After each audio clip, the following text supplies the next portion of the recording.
Hello everyone. मुझे मेरे teaching के अर्ली डेज याद आते हैं और आज भी कभी कभी ये करता हूं मैं।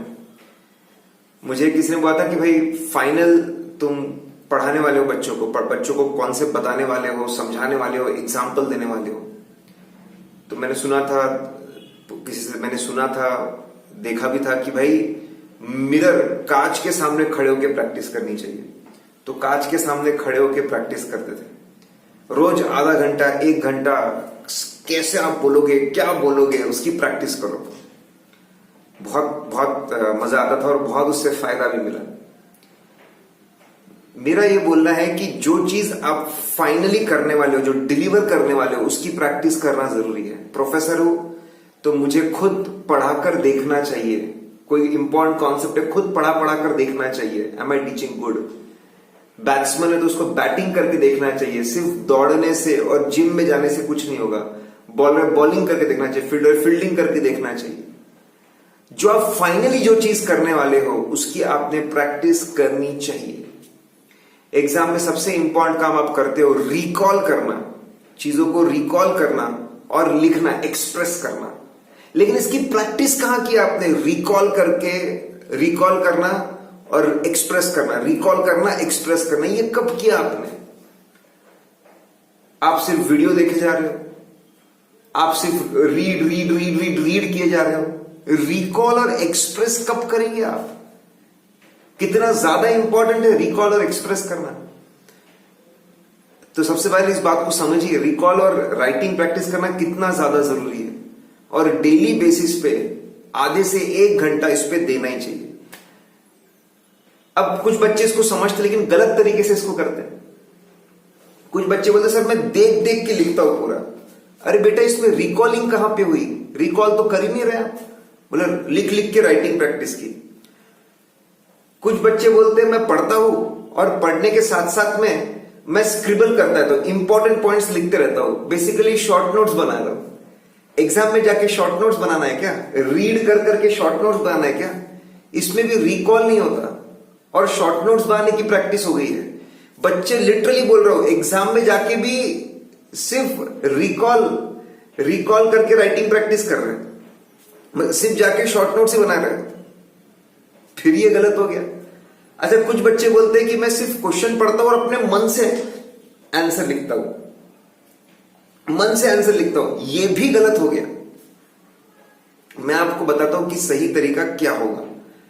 ठीक है, आप daily basis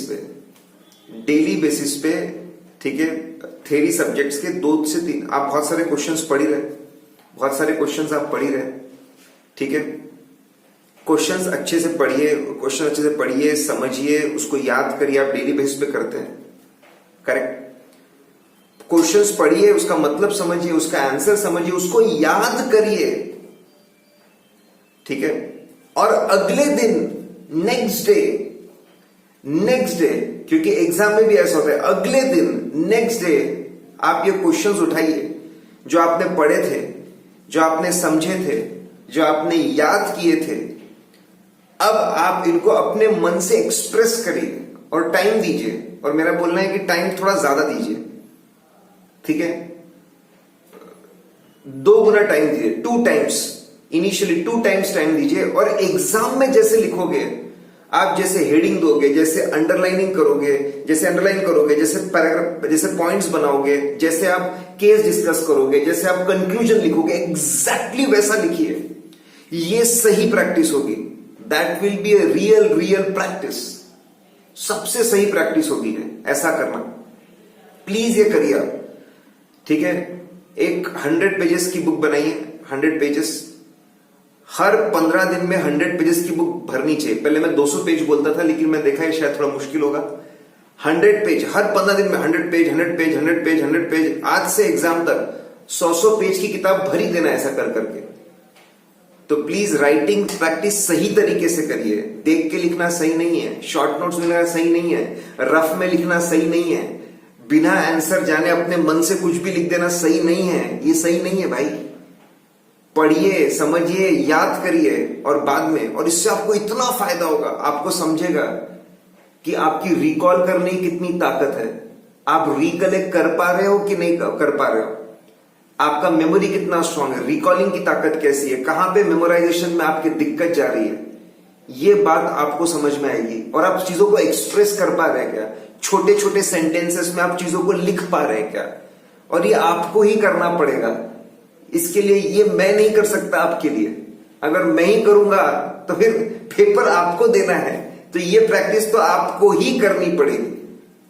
correct? Test series कुछ हद तक ये करती है, लेकिन मैंने देखा है कि बच्चे टेस्ट सीरीज के पेपर भी पूरे सॉल्व नहीं कर पाते।